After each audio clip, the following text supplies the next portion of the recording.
Paula, did anybody have an opening prayer? If nobody does, I do. Nope. This is from the Interfaith book that Franz had recommended to us.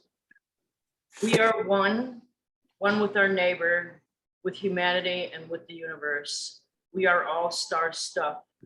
Every person, every frog, every tree, and every rock. We gather then not to codify our perceived uniqueness, but rather to celebrate our diversity without fear or hierarchy. Our differences are a cause for joy, not trembling. As brothers and sisters, we need not look alike nor think alike to love one another. May we always be guided by a respect for others as we respect ourselves and the universe that we all share. May we be guided by compassion and community all the days of our lives. So it is. And So it is. Nice. Cool. So we're going to talk about Kathleen McGowan's Book of Love, which is the second in the series of there's the expected one, the Book of Love, and then the Poet Prince. So Paula, did you want to kick us off, or? Yeah, the first thing I earmarked was the from supposedly the prophecies of Sarah Tamar. The time returns. Many are called. Those chosen take their vows. They promise to God. They promise to each other that love never dies. The prophets come again. They must, because the truth is eternal, just as love is eternal. That all men and women of good heart will know and live the truth and become fully realized beings while here in their bodies on earth as it is in heaven. This is why the time returns. And I just found that fascinating because she repeats that through the book and explains it a little bit more each time. And it's I think to me, it's really, we all go through reincarnation. We come back, we meet each other again, whether that's someone you love as a sister or a brother or a husband. We keep coming back until we get that relationship right, or those relationships to satisfaction.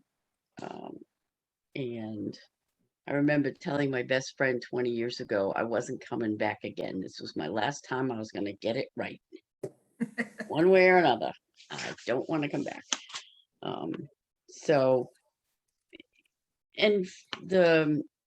I'm always fascinated by her fully realized beings. And the first time she mentioned it, I'm thinking magic.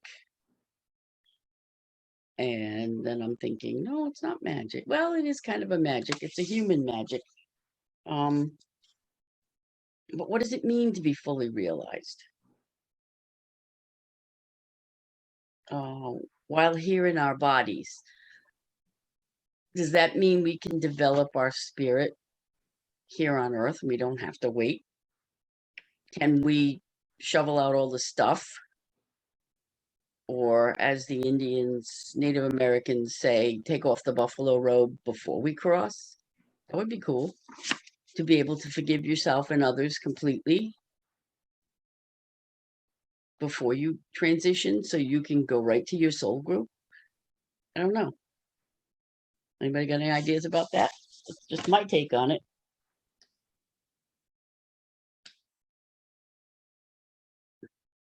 And just for reference, Sarah Tamar, she was the daughter of Jesus and Mary, right? Mary Yes. Magdalene. Yep. Yeah.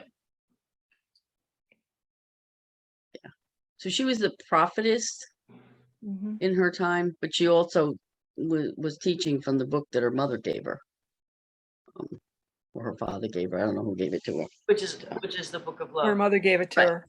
Oh, they gave it to her. Thank you. Yeah, mother gave it to her. Yeah. I don't know. It's a good question, Paula. I mean, I struggled with it most of my life. I mean, I remember sitting in the Catholic Church just before I went to college and looking at a statue of the Mother Mary, and feeling a real strong connection. And then but I left the Catholic Church, obviously, and I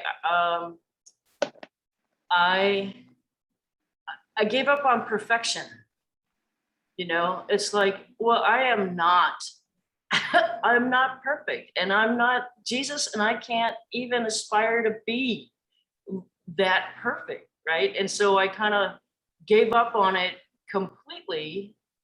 But now, 30 years later, 35 years later, I'm reconnecting to that. Well, even if I can't be perfect, even if forgiveness comes slowly, and I don't necessarily feel the unconditional love for everybody, I can still strive for that. Right. And it is my wish. I mean, I wish for everybody that on their deathbeds, they are able to forgive everybody, and especially themselves. I mean, I think, the Book of Love talks about that as well, is that forgiveness is so important for the self. And I think we all forget that. I mean, we all have parts in our relationships with others. I mean, it takes two to tango, as they say. I mean, and for me, the most important thing is to own my stuff. I mean, it doesn't really matter what the other person owns or not. I mean, that's their journey. And I really strive to own my own stuff and forgive myself and be gentle with myself when I fail to be perfect, whatever that means.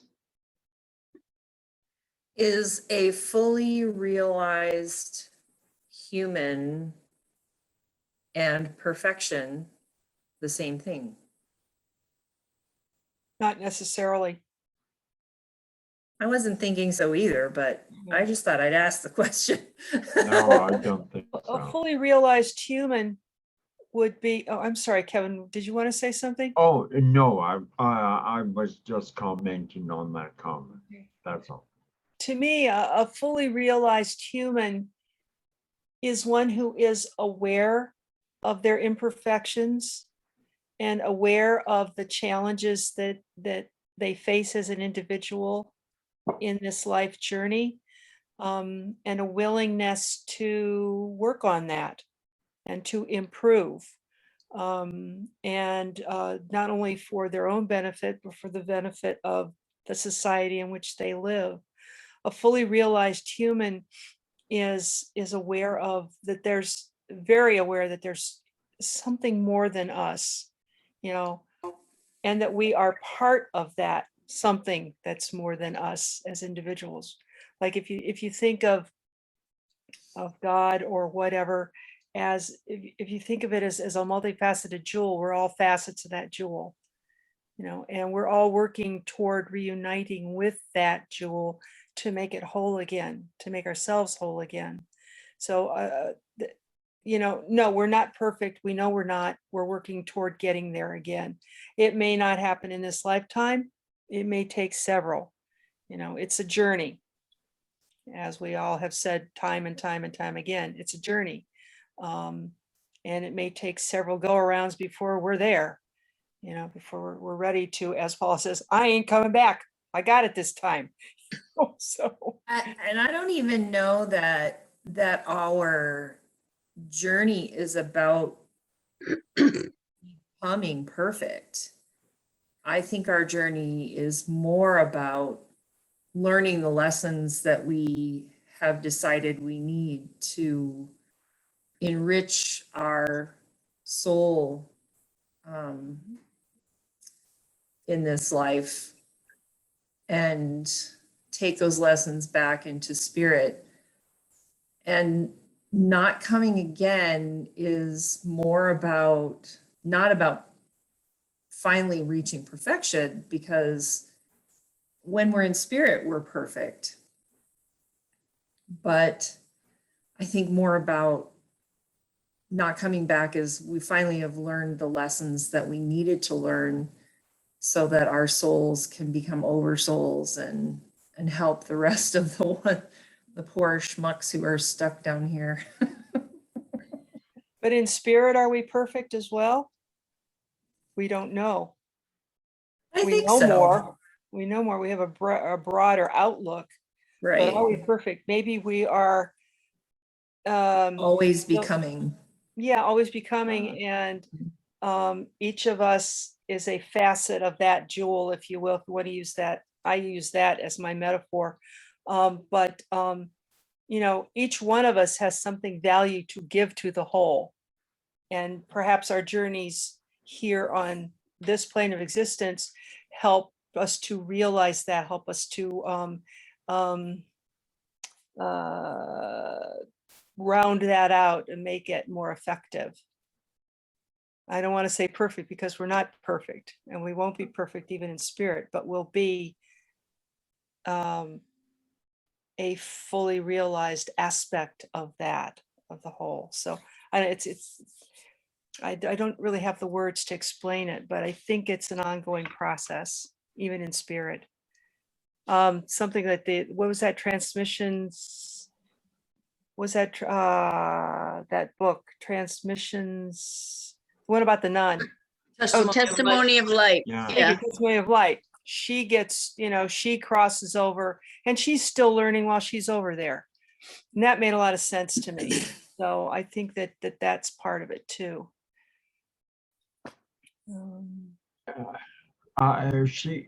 She mentions it as a, earlier Paula, you mentioned plot, and in the Testimony of Light, she talks about your judgment. You're not judged really by God, you're judged by yourself. Mhm. And you create your own, to put it in simplistic language, heaven and hell in your mind. And it's how you go into things. And I walked away from that book and I thought it's a mental glorification of the divine is what we're striving for, and I believe is our mission on earth. And that is something I don't think we'll ever reach, but we constantly try to attain. And as long as we understand that we're attaining, that's a forward movement sort of thing. And in the Testimony of Light, the nun wrote, are conveyed about the fact that even when she arrived at first in heaven, heaven to her was working in the infirmary, and my heaven will be I don't know what, and yours will be you'll be in your herb garden all day. But to me, I was always raised to believe that heaven will be exactly what I want it to be. And it may match yours, it may not. Yours is no better than mine, but I think we are constantly here on earth. I look at on earth a stepping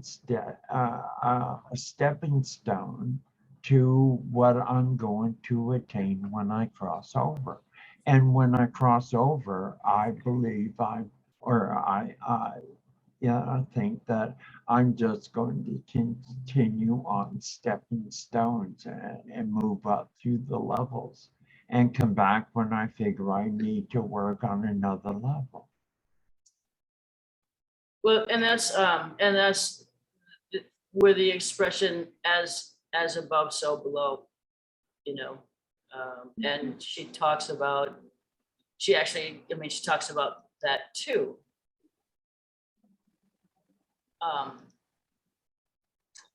Of how, similar to what you're describing, Kevin, is, and whatever other people are describing is that, is that, yeah, we continue on our journeys in another manifestation, right? I mean, here we have these physical bodies, and then we leave these physical bodies, and we continue on the journey.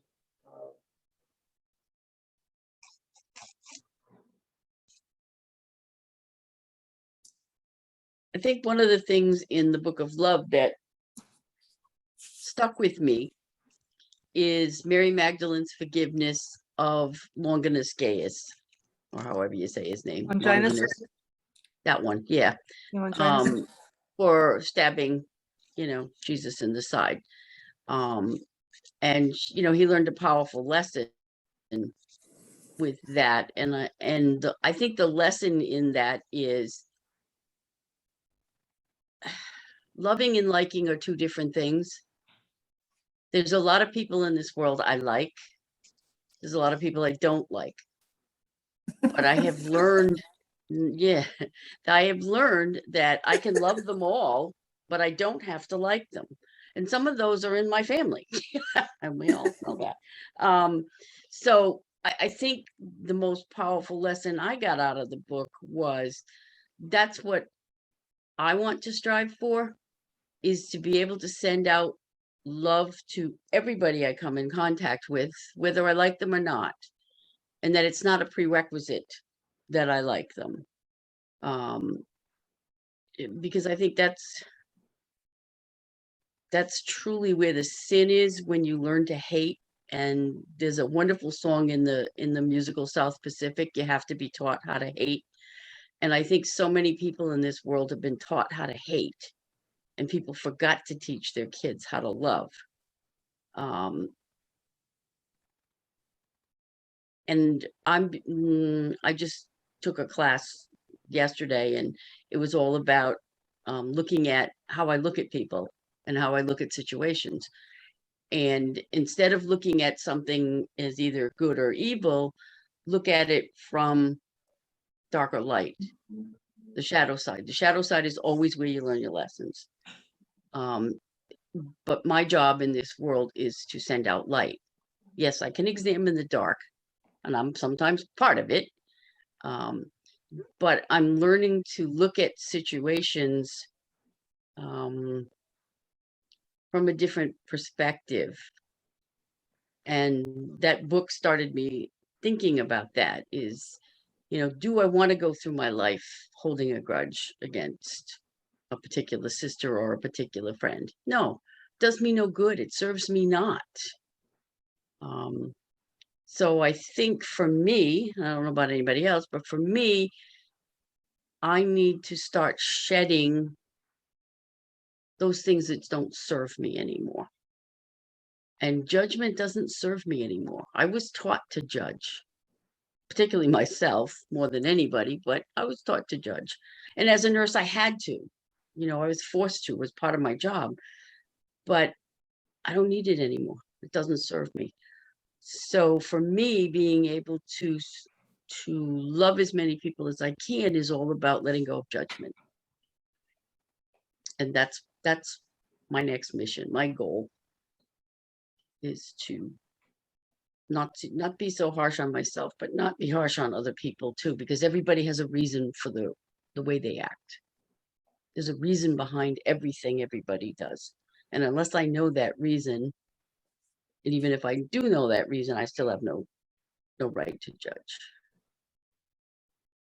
Kind of reminds me of Go ahead. it kind of reminds me of the Buddhist proverb about anger. When you're angry with someone, it's like holding a hot coal in your own hand and waiting for them to burn, or drinking poison and waiting for them to die. And that's exactly it. When you are judging other people. And honestly, my very first reaction in my head when I see somebody that I think, what in the heck?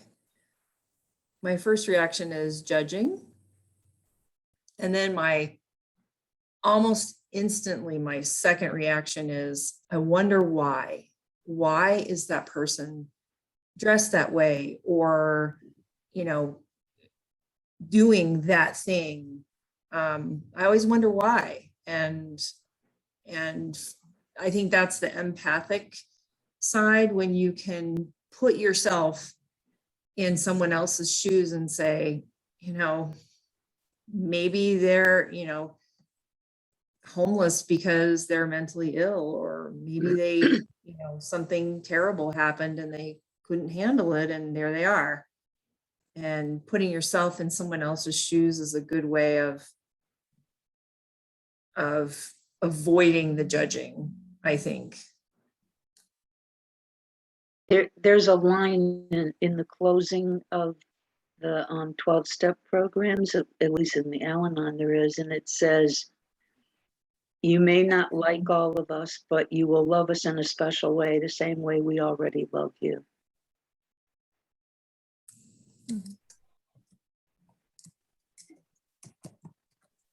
And the message I always get when I'm in a situation that is upsetting to me, and I need to walk away for a minute or 10.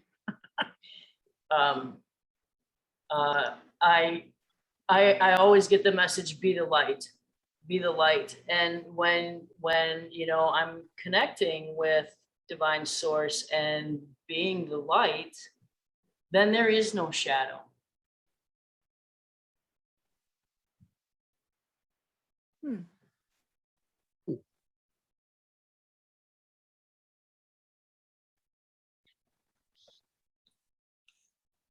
You know what I'm noticing? Do you see where these books we've been reading all seem to have a very similar message? Which to me, one book reaffirms the other. And it's not like we're talking 12 different books with 12 different massive themes, but they're very similar themes. And that is incredibly enriching and reaffirming that we're on the right track, or hopefully in the neighborhood. Yeah, and it's all so simple, right? It's very simple. Yeah. Love and forgive. And it's interesting, as I was reading the book, she talks a lot about the Song of Solomon too. And and before I got to that point where she started talking about it, I have this copy of a Bible that was directly translated from Aramaic. And for whatever reason, I just picked it up and started reading the Song of Solomon. And then after I completed reading that, at least the first chapter, that's when I got to that point in the McGowan book. It was the most interesting coincidence. Synchronicity. Synchronicity, yeah. There is no such thing as coincidence, young grasshopper. Thank you, Sensei. Yes. Is that the Lammas Bible you have? I don't know. 'Cause that's who translated the Our Father that Margaret Hedden gave us, that Sally and I use in a lot of our ceremonies. It's just beautiful. But he translated it directly from Aramaic, which I guess nobody had ever done before. And just Well, you know what they say, history is written by the victors. Right. Well, and that's a nice segue, Marie, because that's the other thing that Kathleen talks about is that what is written is not true, because yes, it's written by the victors. That what's true is what lives in our hearts, what lives in the people. And that's why too, why the Catholic Church tried to destroy the Cathars, because they held the truth. They held the truth. And Or they still do. I mean, they didn't wipe them all out, but They thought they did. yeah. Not for lack of trying. Yeah. Yeah. There's an interesting aspect to the Book of Love and Matilda's story is that I found it fascinating that she was continuously striving toward spiritual perfection and a connection with the divine and a glorification of the divine. And on one side, on the other side, she was fighting against the tyranny of her peers, if you will, her husband and some of the other bad nasties. And I found that interesting that every time she'd take 2 steps forward toward her goal of glorifying the divine and the perfection, she'd have to take a half a step back and deal with the business, with the baser aspects of existence kept pulling on her. And I found that an interesting tug of war that she was constantly involved in throughout her whole life. And I think I got the sense that she ultimately triumphed in the end. But it was a struggle. Her whole life was a struggle that way against those baser forces. And I know that wasn't the main theme of the book, but it was a very important contributing factor to what happened in her life, in her relationships with people. And I found that sort of interesting. Yeah, I looked at that too, and it, and she did. So despite all of the nastiness going on around her, she kept the faith. She kept the faith, even though she had to become a warrior herself. But yeah, it's that, and that's what's inspiring about these books is the amount of faith that the characters have. And and there was a part of me as I was reading it and looking around at what's going on right now, and I'm like, and I was starting to get, I don't know, despondent, for lack of a better word, about, like it just seems like there's so much nastiness and we talked about earlier about predators and things, but then as I was in that space, I got a phone call from a guy I met in Los Angeles when I was trying to help my uncle.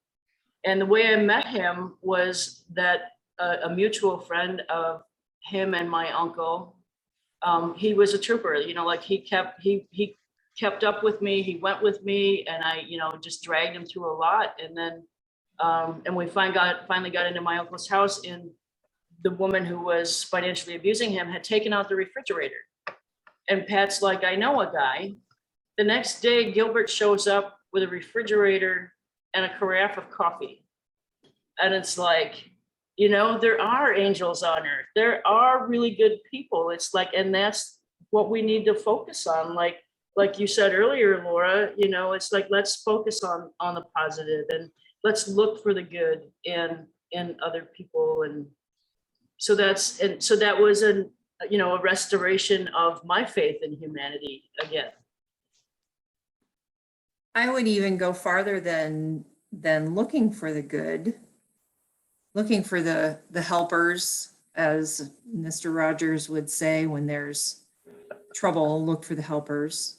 I think we need to go farther, and we need to be the helpers. We need to be the angel that comes and helps when no one thought, there would be anybody who could help. I think that's part of our mission as people of the light, to be the good in a bad situation. Hard to do, simple concept. Yeah, I think that's true. And I believe that's why I'm here. I believe that's, why we're all here. And even Paula, you said earlier this week that, you know, your ministry is where you're at. Yeah. I mean, we don't need to go out and seek a ministry. We are our ministry. Yeah. And you never know when the universe is going to present you with a situation where you need to be the light. You know, I mean, it happened to me in Walmart this week. You know, you just never know when somebody's going to need you, even if it's just your ears to listen, or with ears to hear, as she says in the book, to listen to this person's pain for 20 minutes waiting in line in Walmart. I realized I'm still doing my work. Nothing's really changed. It's just a different venue. I just, you know, God sends them to me, or the goddess sends them to me. They need me. I'm still there. So I'm still doing my work. And I think it's the little things like that that amaze me on a day-to-day basis. Because I don't go out much, but when I do, somebody always needs to talk to me. And that's fine. You know, I love listening to people's stories. But it's also part of my mission as a minister. It's one of the reasons I joined this ministry, to be of assistance, to help people heal, even if it's just a little teeny tiny bit today, because this person could vent their fear and their anger to somebody who actually listened. You know, I didn't make a big difference in her life, I don't think, but I don't know. I've never seen her again, so I don't know, but she's in my prayers. So, you know, I think we need to look for those little opportunities when somebody needs us, because it's not going to be a big monumental thing like it was when I was working as a nurse. It's little stuff, but it's the little stuff that helps change the world. I really believe that. It's the little bits of love that you give out. And you say to somebody, I'll keep you in my prayers. I never realized how much that meant to people. She was actually surprised. She said, what? And I said, I'll keep you and your husband in my prayers, because you need my prayers. She's like, oh, thank you. Now, I never told her I was a nurse. I never told her I was a bishop, nothing. I just listened. And then I said, I'll keep you in my prayers. You just don't know how you touch somebody's life with a simple statement like that. And that's what I'm open to, is the little things in life, because I don't need the big things anymore. I've already done that. And I don't know how much life I have left, but I'm going to do as much good as I can while I'm still here. So there. Similar thing happened to me when I went into AT&T randomly to get help with my phone. I learned all about the young man who was working there, his Marine parents, his descent into drug abuse, his rise out of drug abuse. I'm just here for my phone, man. But I heard his whole life story. And I think that in our age, with everybody, like, walk into a doctor's waiting room, everyone is staring at their phones. We are the most disconnected, connected generation of humans, you know, and I don't think people get listened to. Like, you know, I'm telling my story. This is me. This is, see me. And, you know, this is what you get. You get, what do you want? You know? And I think it's so important to be open, like you said, to just listen to someone who needs to talk. And you may have saved her life that day. You just don't know. She could have, you know, been on her way to take her own life, jump off a bridge, who knows?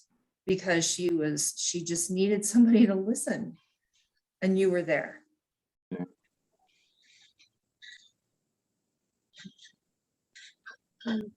Happens to me a lot. We have that kind of face. Well, Yeah. it's the light, right? I mean, people see the light.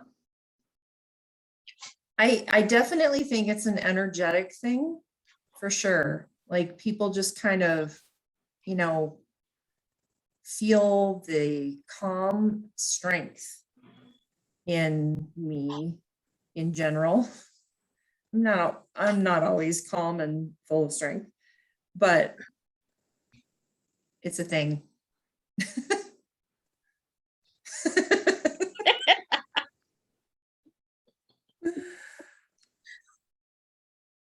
Cynthia, you got something on your mind. I can see it coming.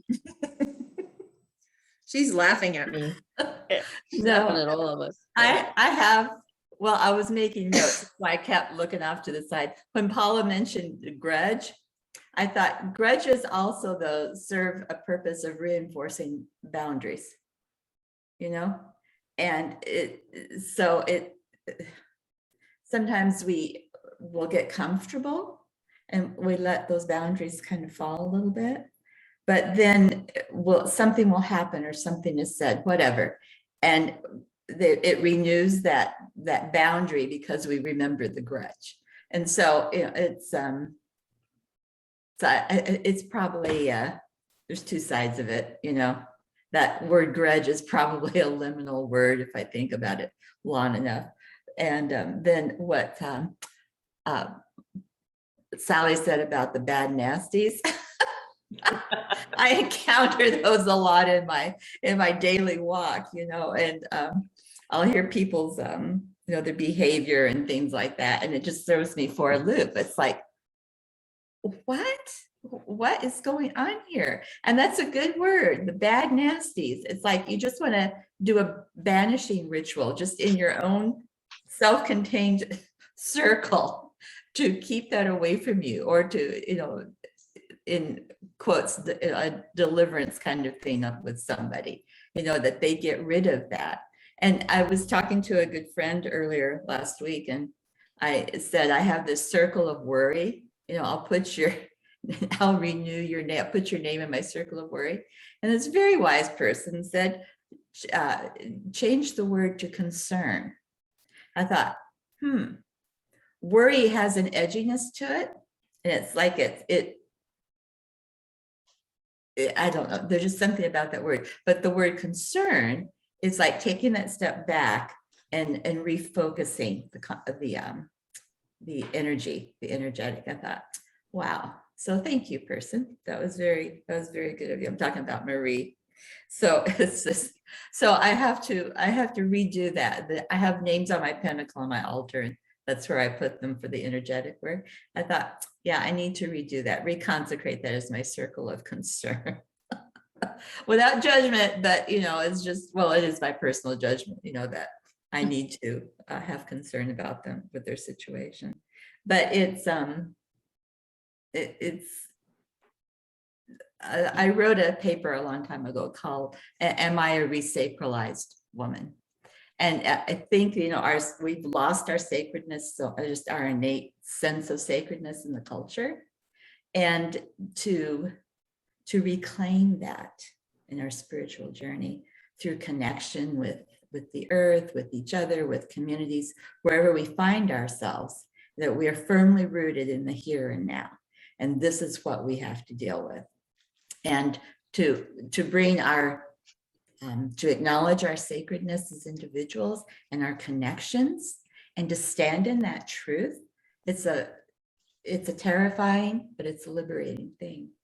And to really hold on to that as a personal ministry for ourselves, but also as our identity when we interact with the world. It's a powerful energy. I agree with Marie, that energetic is centering, and it's powerful, and it's identity, and it's connection, and it's who we are. You know, I gained that from you, even though, you know, I'm seeing your faces, but I have that, I can grasp that, I can hold on to that as very much a part of me. So it's very cool. It's very cool to be part of that, you know. Okay, that's it. And I have a little story to tell. Not only do those people come to us, but sometimes I feel like I see them in a big crowd. I can see a person who needs help. It's like they kind of stand out. A perfect example, a couple of weeks ago, I went with my neighbor down to the shore to this restaurant, and there's a second balcony and a first balcony, and they have live music on Sunday afternoons. We were on the second balcony and we were eating, and I don't know why, but my attention was drawn to this woman on the dance floor. She was very bizarre looking, and she was a very bizarre dancer too. And I just honed right in on her, and there were other people dancing too, but and it was just weird because all of a sudden she looked up and smiled and waved to me. And I thought, oh my God, she saw me staring at her. But then, so we're finishing our eating and we're packing up our leftovers, and we turn around and there she is standing at our table. I saw you watching me dancing, and I just wanted to say that it's so important to have fun, don't you think?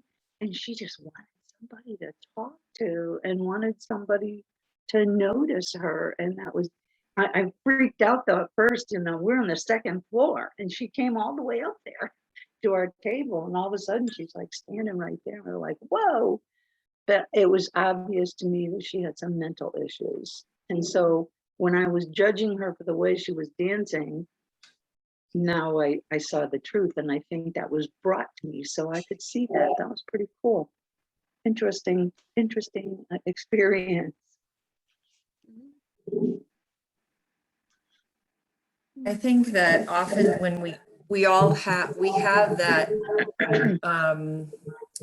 like Cynthia said, that amazing energy and strength and groundedness, and that is going to attract people who also need it. Yeah. And so that's why being open to someone coming up to you and telling you their life story is important, because we serve as messengers of light and truth and grace and love.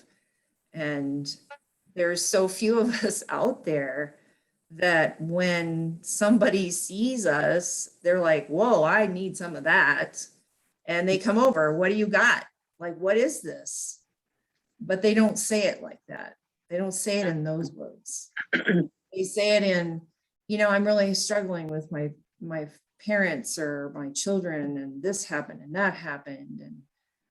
And that's just what they just want, some of that beautiful grace and energy that we have. Just from this discussion and what Marie just kind of said too, you just light life today, Marie. I find that in ministry, in a ritual setting, I prefer to work in a partnership model with like another person there. So when I'm out in public doing something, or at a restaurant, whatever, if I'm with this other person, there are a few that energy gets balanced. My energy and my center seems to allow me to focus on more, and those types of things, those types of encounters happen more. Like my observation is more acute when I've been out with certain people around. It's like a guardian kind of energy almost. And so it's really interesting to reflect on that. It's like, yeah, I see that happening more when I've been with certain individuals. So it's, even with our relationships, we might notice differences when we're encountering others, depending on who we're with, our perception increases or something, but it's just interesting to think about. I sort of look at it as I have certain friends that are like batteries for me. They recharge my batteries, and either I'm a better friend or a better psychic or a better whatever. But some people give you energy and some people drain it from you. And most of the friends that I have give me energy, and they're like batteries. So that I can, like you said, be more aware of what's going on around me, and where I'm needed and when I'm needed. So yes, I'm very grateful for my batteries, and Sally's one of them. Whenever we're together, we get lots of stuff done. Yeah, we cook. Yeah, we cook. And both of you are my batteries. Thank you. You're welcome, dear. We love to serve.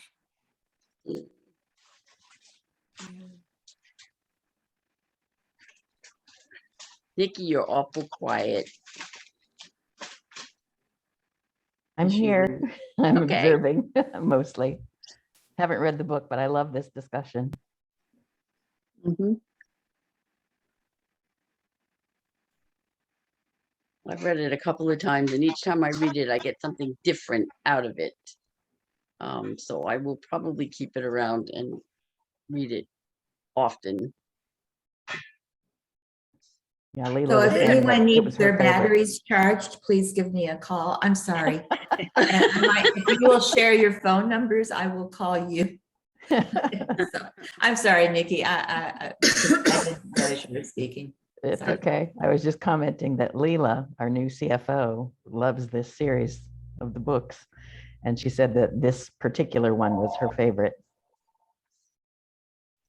Excuse me. Who was Judy that just left? Who was that? She's a friend of mine. Ah. And she actually was in the ministry a few years ago. And she wanted to come in and hear the discussion about this book.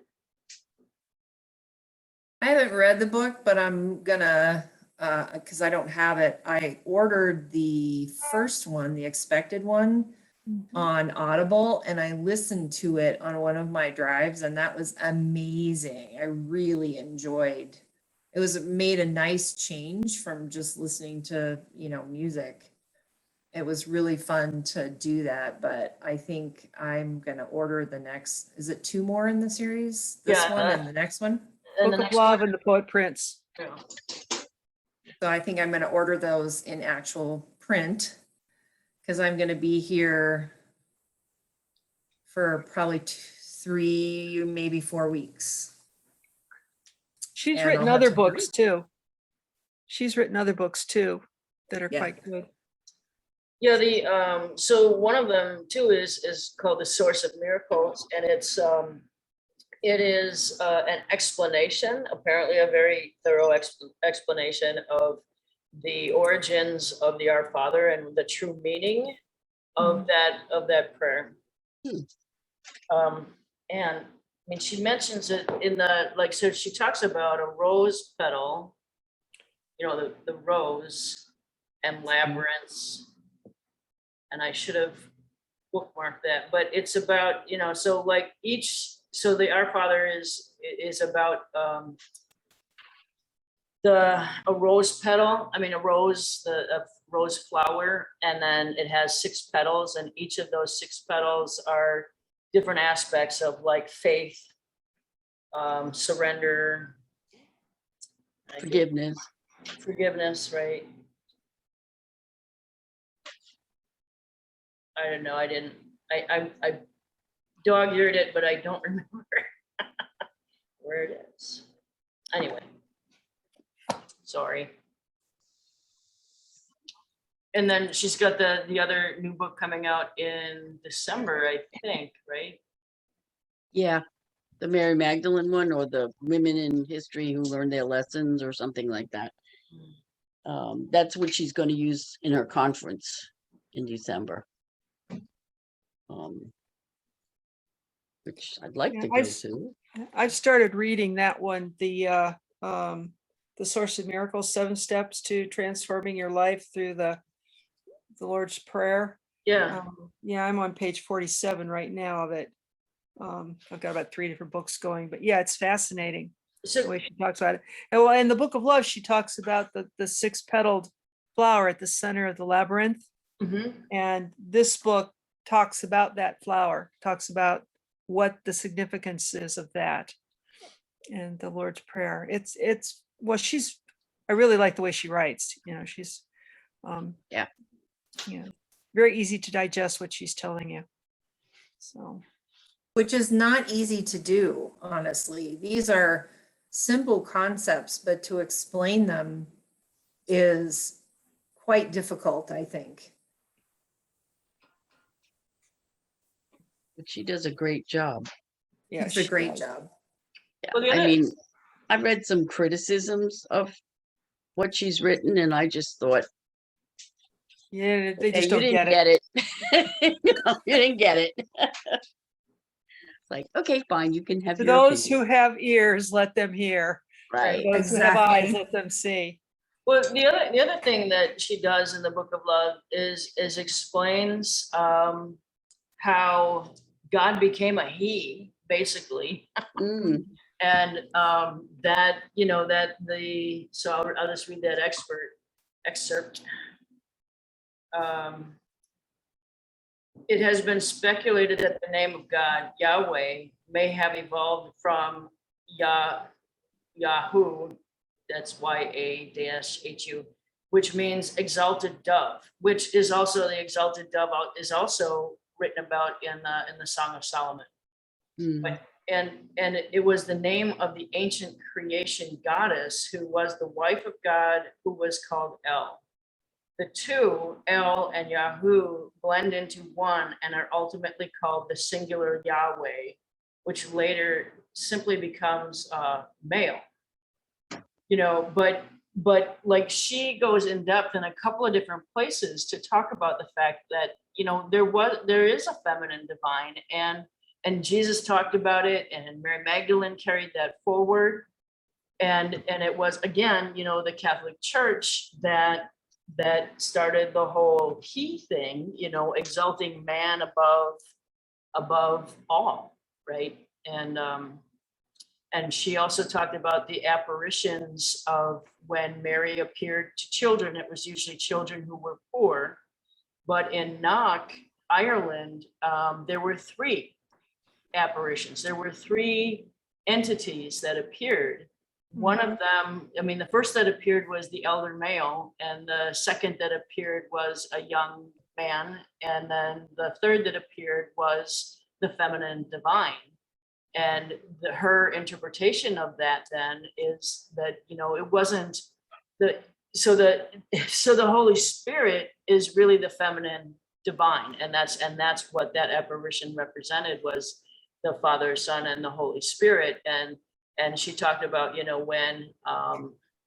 when it was written in the later Gospels that Mary was impregnated by the Holy Spirit. He's like, that's just not possible. Female doesn't impregnate female.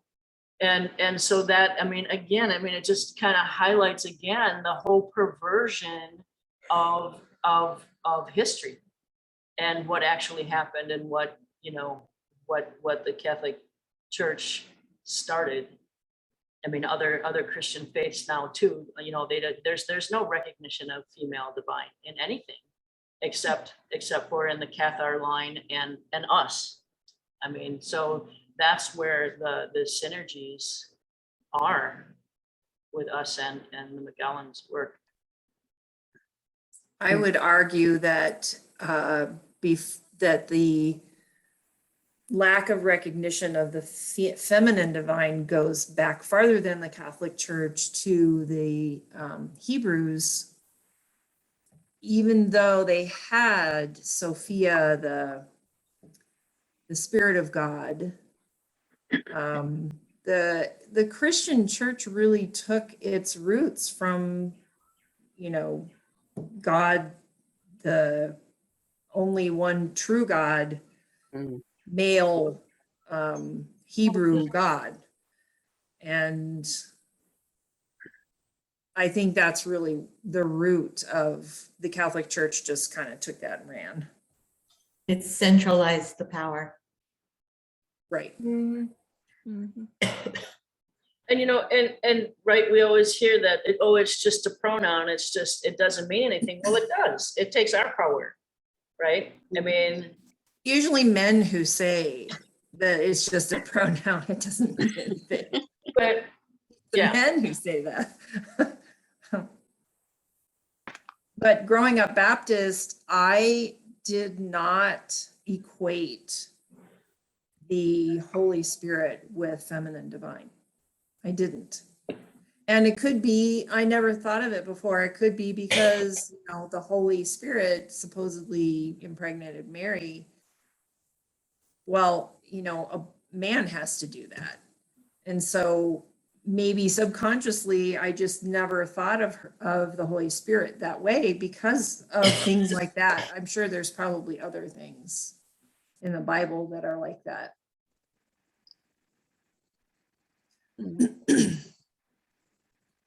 yeah, which is the whole point. You're not, we're not supposed to think about feminine divine. We're not supposed to think about that sort of power. It's been deemed heresy if we even suggest it. If we even stray outside the Catholic doctrine, the smallest, we're labeled heretics. And, at one time you burnt at the stake, for thinking on your own. Like, God gave us free will, and the first thing the organized church did was took free will away from us. Yep. Yeah. And we let them. But then there was that book that was made into a movie about the cabin where God Yeah. was God was a woman. black woman. Mm. That was a That was great movie. interesting. Yeah. It was, but that was Was it- very interesting that God came across as a black woman. Mm. What was the name of it? I think it was the cabin, doesn't I it? think it was. The Yeah, the shack. cabin. The The shack. shack. The shack. The shack. Oh, The Shack. Yeah. Yeah. Awesome book and movie. Mm. Terribly depressing, though. If you're sad, do not watch The Shack. Yeah. Well, I read the book. That's why I asked about the name of the movie. So yeah, The Mm. Shack. It The took Shack. me The 3 Shack. tries to get through it. Yeah, wow. Wow. Yeah. Talk If about you're depressing. sad, don't even go there. Like, Yeah. if you need to cry, that's a good movie to watch. 'Cause Yeah. you'll just Oh, cry I through the- loved it though. I loved it. I thought it was very inspiring actually. Mm. So And yeah, sad, but that's life. right. Would you, So I look like- I wanted to ask, if you, my cousin Jack passed away last night, and I would love for you all to keep his family in your prayers. Will do. All right, so we are up on the hour. And so does anybody have a topic for next week? Let me think. I have to think about it. Is there some sort of I mean, it's Labor Day weekend. Is there some sort of September, September 4th, 5th? Is there some sort of like pagan thing? I'll have to look at I'll consult my calendar. All right, I don't have it right in front of me, but I have a closing prayer I'd like to share. okay, If we're at that place. Yes. we are. After each of these phrases, please say, and so it is, or excuse me, may it be so. Deep breath.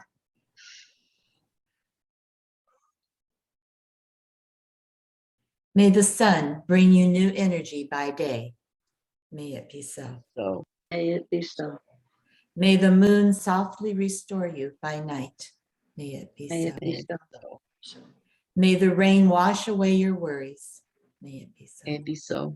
So, May it be May so. the breeze blow new strength into your being. May it be May so. it be so.